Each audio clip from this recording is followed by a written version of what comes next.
ചരിത്രം സൃഷ്ടിച്ച് അൽമായ മുന്നേറ്റത്തിൻ്റെ അൽമായ സിനഡ്.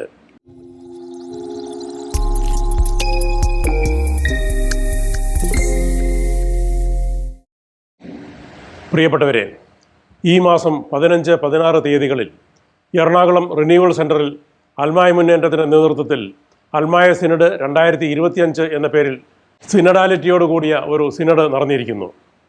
സീറോ മലബാർ സഭയിൽ നടന്ന ഏറ്റവും ധീരമായ ഒരു കാൽവയ്പാണിതെന്ന് ചരിത്രം അടയാളപ്പെടുത്തിയേക്കാവുന്ന ഒരു സംഭവമാണിത് എന്ന് വിലയിരുത്തപ്പെടുന്നു.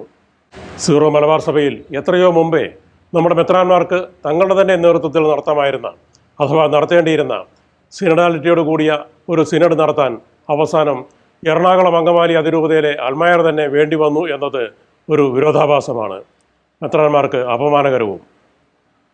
ഇനി അവർക്ക് ഈ സിനഡാലിറ്റി മാതൃകയെ പിന്തുടരാനേ കഴിയൂ എന്നതാണ് അവസ്ഥ. കാരണം പരസ്പരം ശ്രവിക്കുകയും ഒന്നിച്ചു നടക്കുകയും ചെയ്യുന്ന കൂട്ടായ്മയോടും പങ്കാളിത്തത്തോടും പൊതു ദൗത്യബോധത്തോടും കൂടി സഭാപ്രവർത്തനങ്ങൾ നടത്തുന്ന സിനഡൽ സഭ എന്ന സഭാസങ്കല്പം ഫ്രാൻസിസ് മാർപ്പാപ്പ മുന്നോട്ട് വെച്ചിട്ട് എത്രയോ വർഷമായിരിക്കുന്നു. അങ്ങനെയൊരു സങ്കല്പം മുന്നോട്ട് വയ്ക്കുക മാത്രമല്ല, സിനഡാലിറ്റിയോട് കൂടിയ സിനഡിനെക്കുറിച്ച് 2021 മുതൽ 2024 വരെ അത്തരം സഭാ സിനഡുകൾ വത്തിക്കാനിൽ പലവട്ടം നടത്തുകയും ചെയ്തു അദ്ദേഹം.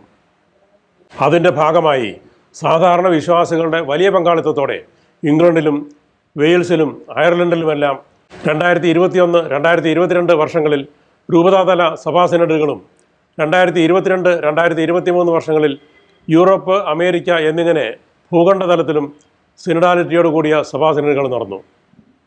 ഇതെല്ലാം 2021 മുതൽ 2024 വരെ വിവിധ സെഷനുകളിലായി വത്തിക്കാനിൽ സംഘടിപ്പിക്കപ്പെട്ട സിനഡ് ഓൺ സിനഡാലിറ്റി സമ്മേളനങ്ങളുടെ മാർഗനിർദ്ദേശപ്രകാരം നടത്തപ്പെട്ടവയായിരുന്നു. 3 വർഷം നീണ്ടുനിന്ന ഈ പ്രക്രിയയിൽ 19 സിനഡുകൾക്ക് ഫ്രാൻസിസ് മാർപ്പാപ്പ നേതൃത്വം നൽകുകയുണ്ടായി. ആഗോളതലത്തിൽ പതിറ്റാണ്ടുകളായി പ്രവർത്തിച്ചു വരുന്ന കാത്തലിക് റിഫോം ഇൻ്റർനാഷണൽ എന്ന ഗ്ലോബൽ നെറ്റ്വർക്കിംഗ് ഓർഗനൈസേഷൻ സഭയുടെ ഈ സിനഡാലിറ്റി പ്രക്രിയയെ ഉത്തേജിപ്പിക്കാൻ തുടക്കം മുതലേ രംഗത്തുണ്ട്. ഇതിനിടെ വിജിൻഗാർഡ് ഇൻസ്റ്റിറ്റ്യൂട്ട് ഫോർ കാത്തലിക് റിസർച്ച് എന്ന സ്ഥാപനം സിനഡൽ സഭയ്ക്ക് വേണ്ടി സമത്വം, പ്രാതിനിധ്യം, പങ്കാളിത്തം, സഹ ഉത്തരവാദിത്വം, അധികാര വിഭജനം എന്നീ തത്വങ്ങളെ അടിസ്ഥാനപ്പെടുത്തി ഒരു പുതിയ ഭരണഘടന തന്നെ തയ്യാറാക്കി സമർപ്പിക്കുകയുണ്ടായി. സിനഡ് ഓൺ സിനഡാലിറ്റി സംബന്ധിച്ച അന്തിമരേഖയുടെ രൂപീകരണത്തിൽ ഇതിനും പങ്കുണ്ട്.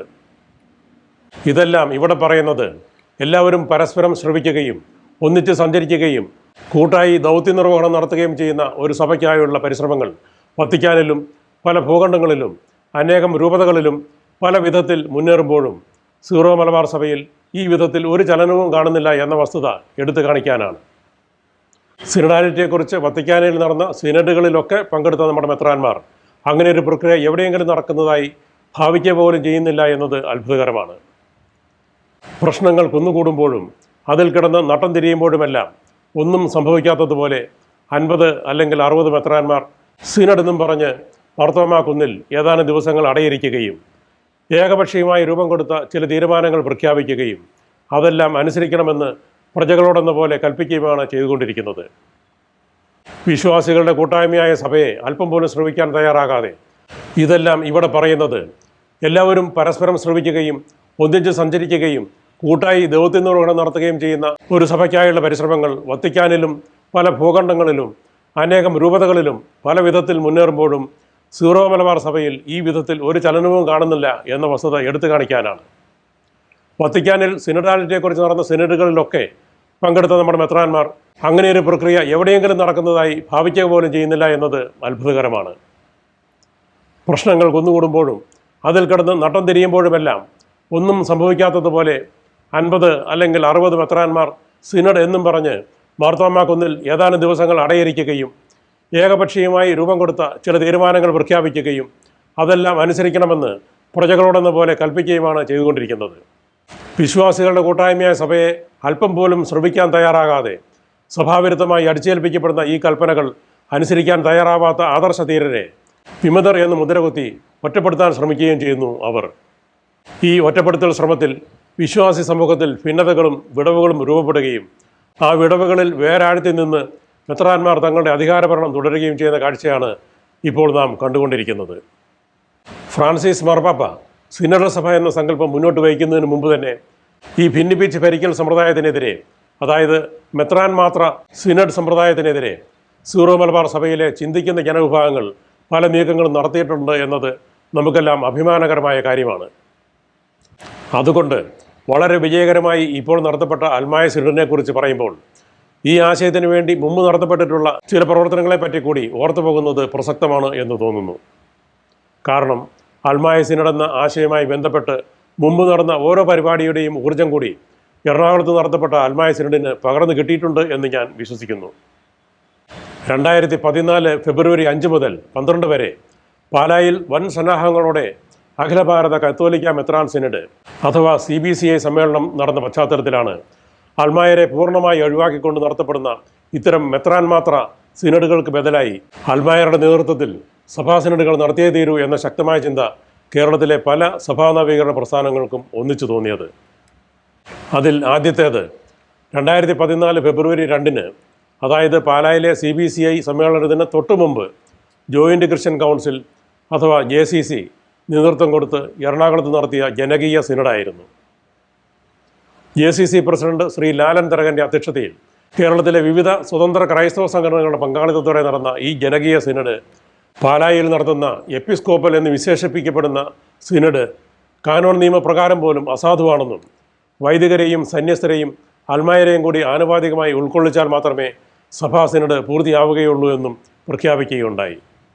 JCCയുടെ ഈ ജനകീയ സിനഡിന് ഒന്നുകൂടി പൂർണ്ണത നൽകുന്നതായിരുന്നു തൊട്ടടുത്ത് തന്നെ ഫെബ്രുവരി 8, 9 തീയതികളിൽ എറണാകുളം ഹൈക്കോടതി ജംഗ്ഷനിൽ വഞ്ചി സ്ക്വയറിൽ വെച്ച് നടന്ന നസ്രാണി കത്തോലിക്ക അൽമായ അസംബ്ലി 2014. കോഴിക്കോട് കൂടരഞ്ഞി കേന്ദ്രീകരിച്ച് 3.5 പതിറ്റാണ്ടായി പ്രവർത്തിച്ചു വരുന്ന കാത്തലിക് ലേമൻസ് അസോസിയേഷൻ രൂപകൽപ്പന ചെയ്ത ഈ പരിപാടിയെ പിന്തുണയ്ക്കാൻ പാലായിലെ KCRM ഉൾപ്പെടെ JCCയുടെ വിവിധ സംഘടനകളും JCC നേതൃത്വം തന്നെയും ഉണ്ടായിരുന്നു എന്നത് എടുത്തു പറയേണ്ടതുണ്ട്. അങ്ങനെ കേരള കത്തോലിക്കരുടെ വ്യാപകമായ പ്രാതിനിധ്യത്തോടെ നടത്തപ്പെട്ട നസ്രാണി കത്തോലിക്ക അൽമായ അസംബ്ലി 2014 എന്തുകൊണ്ടും അൽമായ ശാക്തീകരണ ദിശയിൽ ശുഭോദർക്കമായ ഒരു ചുവടുവയ്പായി തീർന്നു. തികച്ചും ലളിതമായി നടത്തപ്പെട്ട ഈ അൽമായ അസംബ്ലി ഇന്ന് സഭയിൽ നിലനിൽക്കുന്ന അടിസ്ഥാനപരങ്ങളായ എല്ലാ വൈരുദ്ധ്യങ്ങളെയും തലനാരിഴ കയറി പരിശോധിക്കുകയും ബൈബിളിനും സഭയുടെ വിശുദ്ധ പാരമ്പര്യങ്ങൾക്കുമനുസരിച്ച് സഭയെ എങ്ങനെ പുനർനിർമ്മിക്കാനാകുമെന്ന് കൂട്ടായി ചർച്ച ചെയ്യുകയും ചെയ്തു. അപ്പസ്തോല പ്രവർത്തനങ്ങൾ 1 മുതൽ 6 വരെ വാക്യങ്ങളിൽ കാണുന്ന അപ്പസ്തോലിക നിർദ്ദേശപ്രകാരവും അതിൻ്റെ കേരളീയ ആവിഷ്കാരമായ മാർത്തോമയുടെ മാർഗവും വഴിപാടും അനുസരിച്ചും മെത്രാന്മാരെയും വൈദികരെയുമെല്ലാം തികച്ചും സഭയുടെ ആധ്യാത്മിക ശുശ്രൂഷകരാക്കി മാറ്റേണ്ടത് ആവശ്യമാണെന്നും സഭയുടെ ഭൗതിക കാര്യങ്ങൾ സുതാര്യമായി കൈകാര്യം ചെയ്യാൻ വിശ്വാസി സമൂഹത്താൽ തിരഞ്ഞെടുക്കപ്പെടുന്നവരുടെ ട്രസ്റ്റുകൾ സ്ഥാപിക്കപ്പെടേണ്ടതുണ്ടെന്നുമുള്ള ആശയം അവിടെ സർവാത്മന അംഗീകരിക്കപ്പെട്ടു. സഭയിലെ മറ്റൊരു വിഭാഗത്തിനും പ്രാതിനിധ്യമില്ലാതെ നടത്തപ്പെടുന്ന മെത്രാൻ സിനഡുകളെ സഭാ സമ്മേളനങ്ങളായി അംഗീകരിക്കാനാവില്ലെന്നും അവിടെ എടുക്കുന്ന തീരുമാനങ്ങൾ സഭയ്ക്ക് ബാധകമായിരിക്കില്ലെന്നും ഈ അസംബ്ലി അസന്നിഗ്ധമായി പ്രഖ്യാപിച്ചു. പൗരസ്ത്യ കാനോൻ നിയമത്തിൻ്റെ ഡമ്മി അഗ്നിക്കിരയാക്കിക്കൊണ്ട് അത് നസ്രാണി കത്തോലിക്ക സഭയ്ക്ക് ബാധകമല്ലെന്ന് പ്രതീകാത്മകമായി പ്രഖ്യാപിച്ചുകൊണ്ട് ആരംഭിച്ച ഈ അൽമായ അസംബ്ലി പ്രതിനിധി സഭ എന്ന നിലയിൽ ഒരു സഭാ നിയമത്തിന് രൂപം കൊടുത്ത് പാസാക്കുകയും ചെയ്തു. തുടർന്ന് വേദിയിൽ സ്ഥാപിച്ചിരുന്ന മരക്കുരിശിൽ പിടിച്ച് എല്ലാവരും വൃത്തത്തിൽ കൈകോർത്ത് നിന്ന് തങ്ങൾക്ക് ജീവനുള്ള കാലത്തോളം കാനോൻ നിയമങ്ങൾ അംഗീകരിക്കുകയില്ല എന്ന് പ്രഖ്യാപിച്ചുകൊണ്ട് കൂനംകുരിശ് സത്യപ്രതിജ്ഞയുടെ തുടർച്ചയെന്ന പോലെ 2ാം കുരിശ് സത്യപ്രതിജ്ഞ നടത്തി. അത് പ്രവൃത്തിപഥത്തിലെത്തിക്കാൻ ശക്തമായ തുടർ പ്രവർത്തനങ്ങൾ പ്ലാൻ ചെയ്താണ് 9-ാം തീയതി വൈകിട്ട് അസംബ്ലി പിരിഞ്ഞത്. പാലായിൽ പെരുമ്പറ മുഴക്കിയും കോടികൾ മുടക്കിയും നടത്തപ്പെട്ട CBCI സിനഡിനിടയിൽ തന്നെ നടത്തപ്പെട്ട ഈ അൽമായ അസംബ്ലി അൽമായ ശാക്തീകരണ വഴിയിൽ വലിയൊരു മുന്നേറ്റം തന്നെ ആയിരുന്നു. ഈ ദിശയിൽ അടുത്തതായി നടത്തപ്പെട്ട ശ്രദ്ധേയമായ ഒരു പരിപാടിക്ക് വേദിയൊരുക്കിയത് KCRM നോർത്ത് അമേരിക്ക ആയിരുന്നു. ലോകമെമ്പാടും നിന്നുള്ള നവീകരണ പ്രസ്ഥാനങ്ങളെ ഐക്യപ്പെടുത്തി അൽമായ സിനഡ് എന്ന ആശയത്തിലേക്ക് കൊണ്ടുവരിക എന്നതായിരുന്നു ഈ പരിപാടിയുടെ ലക്ഷ്യം. 2021 മെയ് 12 അമേരിക്കൻ സമയം വൈകിട്ട് 9 മണിക്ക് കേരളത്തിൽ മെയ് 13 രാവിലെ 6:30 പ്രസിഡന്റ് ശ്രീ ചാക്കോ കളരിക്കലിൻ്റെ അധ്യക്ഷതയിലും ശ്രീ AC ജോർജിൻ്റെ മോഡറേറ്റർഷിപ്പിലും ആഗോള സീറോ മലബാർ അൽമായ സിനഡ് സാധ്യതകൾ എന്ന വിഷയത്തിൽ നടന്ന സൂം മീറ്റിങ്ങിൽ ലോകമെമ്പാടും നിന്നുള്ള സ്വതന്ത്ര അൽമായ പ്രസ്ഥാനങ്ങളുടെ നിരവധി പ്രതിനിധികൾ പങ്കെടുത്തു. ഈ പരിപാടിയുടെ സംഘാടനത്തിന് പിന്നിൽ ഇപ്പോൾ അൽമായ സിനഡ് വിജയകരമായി നടത്തിയ എറണാകുളത്തെ അൽമായി മുന്നേറ്റവും കൂടാതെ അതിരൂപത സുതാര്യ സമിതിയും ഉണ്ടായിരുന്നു എന്ന് എടുത്തു പറയേണ്ടതുണ്ട്. ഇതിലെ ഏതാനും ഭാഗങ്ങൾ കാണുക. Kerala Catholic reformation movement north അമേരിക്കയുടെ പ്രവർത്തകർ കൂടാതെ കേരളത്തിൽ പ്രവർത്തിച്ചു വരുന്ന all Kerala church action council AKC പങ്കെടുക്കുന്നു. ജോയിന്റ് ക്രിസ്ത്യൻ കൗൺസിൽ JCC പങ്കെടുക്കുന്നു. Justice for sister Lucy JSL പങ്കെടുക്കുന്നു. ജ്ഞാനായ കാത്തലിക് നവീകരണ സമിതി KCNS, എറണാകുളം അങ്കമാലി അതിരൂപത സുതാര്യത പ്രസ്ഥാനം AMT, അൽമായ മുന്നേറ്റം, Dalit Christian federation of India DCFI, Catholic layman's association CLA, all India Catholic association AICA, SMC for unity Ahmedabad, Kerala Catholic church reformation movement KCRM Pala, KCRM Thodupuzha, KCRM Athirampuzha മുതലായ പ്രസ്ഥാനങ്ങളുടെ നേതാക്കളും പ്രവാസികൾ പ്രതിനിധികളും സഭാ നവീകരണ രംഗത്ത് പ്രവർത്തിക്കുകയും എഴുതുകയും ചെയ്യുന്ന നിരവധി ചിന്തകരും മാധ്യമപ്രവർത്തകരും കൂടാതെ SMCC world, SMC global, GCRM Australia മുതലായ വാട്സപ്പ് ഗ്രൂപ്പുകളും എല്ലാവരും യോഗത്തിൽ പങ്കെടുക്കുന്നു. എല്ലാവർക്കും നമസ്കാരം. ഈ ആശയങ്ങൾ പങ്കുവയ്ക്കാനുണ്ടാവും. അത് മനസ്സിലാക്കിക്കൊണ്ട് തന്നെ വളരെ ചുരുക്കമായി എൻ്റെ മനസ്സിൽ ഉദിക്കുന്ന ചില കാര്യങ്ങൾ ചർച്ചയ്ക്ക് ഒരു പ്രാരംഭമായി പറയട്ടെ. ആഗോള അൽമായ സ്റ്റഡിനെ പറ്റി നാം എന്തുകൊണ്ട് ചിന്തിക്കുന്നു? അതിന് ഉത്തരം പലതാണ്. സീറോ മലബാർ സഭയെ സംബന്ധിച്ച് പറഞ്ഞാൽ, സഭയ്ക്ക് സ്വയംഭരണാധികാരം ലഭിച്ചപ്പോൾ ആ സഭയുടെ പൂർവ്വ പാരമ്പര്യങ്ങളും പൈതൃകവും എന്താണെന്ന് നിർണയിക്കാതെ ആരാധനാക്രമങ്ങൾ കൽതായ രീതിയിലും സഭാഭരണം പാശ്ചാത്യ രീതിയിലുമാക്കി. അത് സംബന്ധമായി പഠനങ്ങളോ ആലോചനകളോ നടന്നില്ല. കൽതായവൽക്കരണം, കൽതായ ലിറ്റർജി നടപ്പിൽ വരുത്തുക, മാനിക്കേയൻ കുരിശുവണക്കം അടിച്ചേൽപ്പിക്കുക, റോമൻ പൗരസ്ത്യ സഭകളുടെ കാനോൻ നിയമം അപ്പസ്തോല സഭയായ സീറോ മലബാറിൽ നടപ്പിലാക്കുക, പള്ളിയോഗങ്ങളെ വികാരിയെ ഉപദേശിക്കുന്ന സമിതികളാക്കി തരം താഴ്ത്തുക തുടങ്ങിയ സഭാ പരിഷ്കാരങ്ങൾ മെത്രാന്മാരിൽ നിന്നും വൈദികരിൽ നിന്നും സാധാരണ വിശ്വാസികളിൽ നിന്നും ഉണ്ടായ ശക്തമായ എതിർപ്പിനെ അവഗണിച്ചുകൊണ്ട് ഏതാനും ചില മെത്രാന്മാരുടെ ഇംഗിതങ്ങൾ പൗരത്യ തിരുസംഘത്തിന്റെ ഒത്താശയോടെ സഭയെ നടപ്പാക്കുകയാണ് ചെയ്തത്. എങ്ങനെ പ്രതികരിക്കണമെന്നോ ഒരു പ്രമേയം പോലും ഉണ്ടായിട്ടില്ല. അപ്പൊ നമ്മൾ മനസ്സിലാക്കേണ്ട ഒരു കാര്യം, എങ്ങനെയാണ് ഈ സഭ മുന്നോട്ട് പോകേണ്ടതെന്ന് നിലവിലുള്ള ബിഷപ്പുമാരുടെ സിനഡിന് പറയാൻ കഴിയുന്നതിനേക്കാൾ ആഴത്തിൽ പറയാൻ കഴിയുന്നതിനേക്കാൾ കുറെ കൂടി വ്യക്തതയോടുകൂടി, കുറെ കൂടി പുതിയ സജഷൻസോടുകൂടി നമുക്കത് പറയാൻ കഴിയും. അവിടെയാണ് നമ്മളുടെ ഈ ആഗോള അൽമായ സിനഡിന്റെ പ്രാധാന്യം മനസ്സിലാക്കേണ്ടത്. അവിടെയാണ് നമുക്കത് പറയാൻ കഴിയും. ഇതിൽ പങ്കെടുത്ത ഓരോരുത്തരുടെയും വാക്കുകൾ ആവേശോജ്ജലമായിരുന്നു. അൽമായർ അവഗണിക്കപ്പെടാവുന്ന കേവലം ലേ പീപ്പിൾ അല്ലെന്നും സഭാ പൗരന്മാരാണെന്നും അവരുടേതാണ് സഭയെന്നും നിലവിൽ അത് അങ്ങനെ അല്ലെങ്കിൽ എത്ര ത്യാഗം സഹിച്ചും എത്ര വില കൊടുത്തും അത് അങ്ങനെ ആക്കി തീർക്കേണ്ടത് ക്രൈസ്തവ ധർമ്മമാണെന്നുമായിരുന്നു ഈ യോഗത്തിലെ പൊതുവിചാരവും വികാരവും. അതിനുവേണ്ടി ലോകമാസകലമുള്ള കേരള കത്തോലിക്കരുടെ സ്വതന്ത്ര പ്രസ്ഥാനങ്ങൾ ഏകോപിതരായി പ്രവർത്തിക്കണമെന്ന ഉറച്ച തീരുമാനമെടുത്ത് America, India, Britain, Australia, Ireland, Switzerland എന്നീ രാജ്യങ്ങളിൽ നിന്നായി ഒരു 13 അംഗ അഡ്ഹോക് കമ്മിറ്റിയെ നിയോഗിച്ചാണ് മീറ്റിംഗ് പിരിഞ്ഞത്. കമ്മിറ്റിയുടെ കൺവീനറായി നിയോഗിക്കപ്പെട്ടത് ഇപ്പോഴത്തെ അൽമായ സിനഡിന് നേതൃത്വം കൊടുത്തവരിൽ പ്രമുഖനായ ശ്രീ ഷൈജു ആന്റണി ആയിരുന്നുവല്ലോ എന്നും സന്തോഷപൂർവ്വം ഓർക്കുന്നു. ഈ മീറ്റിങ്ങും അതിലെ തീരുമാനങ്ങളും കേരള സഭാചരിത്രത്തെ ഗുണപരമായി മാറ്റിമറിക്കാൻ പോരുന്ന സുപ്രധാനമായ ഒരു സംഭവമാണെന്ന് പൊതുവെ വിലയിരുത്തപ്പെടുകയുണ്ടായി. അതുവരെ ഓരോ സ്വതന്ത്ര സഭാപ്രസ്ഥാനവും അവിടെയും ഇവിടെയും ഇരുന്ന് പറഞ്ഞുകൊണ്ടിരുന്ന സത്യങ്ങളുടെയും സാധ്യതകളുടെയും അഖിലലോക വിളംബരമാണ് അവിടെ നടന്നത് എന്നതാണ് അതിന് കാരണം.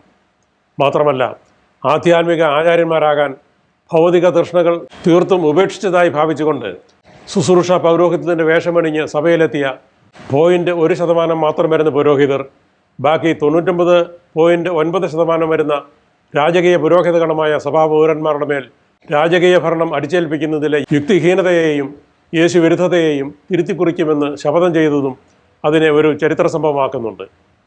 കൂടാതെ സഭാ സിനഡ് എന്ന പേരിൽ മറ്റാരുടെയും പ്രാതിനിധ്യമില്ലാതെ ഏതാനും മെത്രാന്മാർ മാത്രം കൂടിയിരുന്ന് സഭയെയും സമുദായത്തെയും സംബന്ധിക്കുന്ന കാര്യങ്ങൾ തീരുമാനിക്കേണ്ടതില്ലെന്നും സഭാപൗരന്മാരുടെ നേതൃത്വത്തിൽ പ്രാതിനിധ്യ സ്വഭാവത്തോടെ സഭാ സിനഡ് നടത്തി അക്കാര്യങ്ങൾ തീരുമാനിക്കാൻ ഉറച്ചിരിക്കുകയാണെന്നുമുള്ള പ്രഖ്യാപനം കൊണ്ടും അതൊരു ചരിത്ര സംഭവമായി തീരുകയായിരുന്നു. സഭ നമ്മുടേതാണ് എന്ന മുദ്രാവാക്യവും അതിൻ്റെ സാക്ഷാത്കാരത്തിന് ആഗോള കത്തോലിക്ക പൗര സിനഡ് എന്ന ഒരു പുതിയ ലക്ഷ്യവും അത് പ്രദാനം ചെയ്യുകയുണ്ടായി. കാത്തലിക് സിറ്റിസൺസ് സിനഡ് എന്ന വാട്സപ്പ് ഗ്രൂപ്പിൻ്റെ ആരംഭവും ഈ സമ്മേളനത്തെ തുടർന്ന് ആയിരുന്നു എന്ന് ഓർക്കുന്നു. ഈ പരിപാടികൾ നടത്തിയ പ്രസ്ഥാനങ്ങൾക്കെല്ലാം ഉണ്ടായിരുന്ന ഒരു പ്രധാന പരിമിതി ഭൂമിശാസ്ത്രപരമായി അവരാരും ഒരു ഇടവകയിലോ ഒരു രൂപതയിലോ ഉള്ളവരായിരുന്നില്ല എന്നതായിരുന്നു. അതുകൊണ്ട് അവരെടുക്കുന്ന ഒരു തീരുമാനവും പ്രായോഗികമാക്കി കാണിക്കാൻ അവർക്ക് മൂർത്തമായ ഒരു ഇടമില്ലായിരുന്നു. ഇപ്പോൾ ഇവിടെയാകട്ടെ എറണാകുളം അങ്കമാലി അതിരൂപതയിൽ തന്നെയുള്ള ഇടവക പ്രതിനിധികളാണ് സിനഡൽ സഭ എന്ന ആശയത്തിൽ ഒന്നിച്ചു ചേർന്നത്. അതുകൊണ്ട് തന്നെ അവരുടെ തീരുമാനങ്ങൾ അതിരൂപതയിൽ പ്രായോഗികമാക്കുക എളുപ്പമാണ്. മാത്രമല്ല സിനഡ് ഓൺ സിനഡാലിറ്റിയുടെ അന്തിമരേഖയിലെ ഉദ്ദേശ ലക്ഷ്യങ്ങൾ ഉൾക്കൊണ്ടുകൊണ്ടാണ് അൽമായ സിനഡ് നടത്തിയത് എന്നതിനാൽ സഭാധികാരികൾക്ക് അതിനെ എതിർക്കുക എളുപ്പമാവില്ല താനും. മികവുറ്റ സംഘാടന ശേഷിയാണ് ഈ അൽമായ സിനഡിനു വേണ്ടി അൽമായ മുന്നേറ്റം നേതാക്കൾ കാഴ്ചവെച്ചത് എന്ന് പറയാതിരിക്കാനാവില്ല. 250ഓളം ഇടവകളിൽ നിന്ന് ഇടവകക്കാരാൽ തിരഞ്ഞെടുക്കപ്പെട്ട സ്ത്രീകളും പുരുഷന്മാരും അടങ്ങിയ പ്രതിനിധികളായിരുന്നു അൽമായ സിനഡിലെ പ്രധാന പങ്കാളികൾ എന്ന് പറയുമ്പോൾ അവിടെയെല്ലാം പള്ളിയോഗങ്ങളെ സജീവമാക്കുക എന്ന ജോലി കൂടി നടത്തിയിട്ടുണ്ടാകും എന്ന് അനുമാനിക്കാമല്ലോ. ഒരു അതിരൂപതയിലെ അൽമായരുടെ ഏതാണ്ട് മുഴുവൻ പ്രാതിനിധ്യത്തോടും കൂടി ഒരു സിനഡൽ രൂപതയെക്കുറിച്ചും സിനഡൽ സഭയെക്കുറിച്ചും കൂട്ടായി ആശയവിനിമയവും ചർച്ചാ ക്ലാസുകളും നടത്താൻ കഴിയുക എന്നത് ഇന്നത്തെ സാഹചര്യത്തിൽ എത്രയോ ദുസ്സാധ്യമായ കാര്യമാണ്. അവിടെയാണ് തങ്ങളുടെ രൂപതയെയെങ്കിലും ഒരു സിനഡൽ സഭാമാതൃകയിൽ രൂപപ്പെടുത്തുക എന്ന ലക്ഷ്യത്തോടെ സഭയുടെ പങ്കാളിത്ത സ്വഭാവത്തിലേക്കുള്ള മാറ്റം, സഭാഭരണത്തിലെ സുതാര്യതയും അൽമായരുടെ പങ്കും, പുരോഹിത ആധിപത്യ സംവിധാനത്തിൽ നിന്ന് കൂട്ടുത്തരവാദിത്വത്തിലേക്ക് ഉദയംപേരൂർ സൂരകദോസിൽ നഷ്ടപ്പെട്ട സിനഡാലിറ്റിയുടെ വീണ്ടെടുപ്പിൽ അൽമായരുടെ പങ്ക് എന്നിങ്ങനെ ചർച്ചാ വിഷയങ്ങളുടെ കൃത്യമായ തിരഞ്ഞെടുക്കലിൽ ഉൾപ്പെടെ കാണിച്ചിരിക്കുന്ന ശ്രദ്ധ അഭിനന്ദനത്തിന് അർഹമാകുന്നത്. അതുപോലെ തന്നെ അവ അവതരിപ്പിച്ച് ചർച്ചകൾ നയിക്കാൻ ഏറ്റവും അനുയോഗ്യരായവരെ തന്നെ കണ്ടെത്തി നിയോഗിച്ചതിലും സംഘാടകരുടെ മികവ് തെളിയുന്നുണ്ട്. ഇപ്രകാരം അതിരൂപതയിൽ സിനഡൽ സംവിധാനം കൊണ്ടുവരണമെന്നും രൂപതയുടെ നയരൂപീകരണവും ഭരണാധികാരവും തങ്ങളുടെ സിനഡിൽ നിക്ഷിപ്തമാക്കണമെന്നുമുള്ള ലക്ഷ്യബോധം അതിരൂപതാ സമൂഹത്തിൽ ഉറപ്പിക്കുവാൻ സംഘാടകർക്ക് കഴിഞ്ഞു. അതുകൊണ്ടാണ് മുഴുവൻ പരിപാടിക്കും മകുടം ചാർത്തുന്ന വിധത്തിൽ ആവേശോജ്വലമായ ഒരു അവകാശ പ്രഖ്യാപനത്തോടെ അൽമായ സിനഡ് ശുഭകരമായി പര്യവസാനിപ്പിക്കാൻ സംഘാടകർക്ക് കഴിഞ്ഞത്. അവകാശ പ്രഖ്യാപനത്തിലെ ഒരു ഭാഗം കേൾക്കുക. ദൈവജനമാണ് സഭ. ക്രിസ്തുവിൽ സ്വാതന്ത്ര്യത്തിലേക്കും തുല്യതയിലേക്കും ദൈവമക്കളുടെ അവകാശത്തിലേക്കുമാണ് ഞങ്ങൾ വിളിക്കപ്പെട്ടിരിക്കുന്നത്. സിറോ മലബാർ മെത്രാൻ സമിതി ദൈവജനത്തിന്റെ മേൽ പുലർത്തുന്ന യജമാന അധികാര മനോഭാവം സഭയുടെ അപജയമാണെന്നും പുരോഹിത ഏകാധിപത്യ നടപടികൾ ക്രിസ്തുവിരുദ്ധമാണെന്നും ഞങ്ങൾ പ്രഖ്യാപിക്കുന്നു. സഭ ഞങ്ങളുടേതാണ്. ഈ പോരാട്ടത്തിൽ ഞങ്ങൾ ഒറ്റയ്ക്കല്ല. പ്രിയപ്പെട്ടവരെ, ഞാൻ അവസാനിപ്പിക്കുകയാണ്.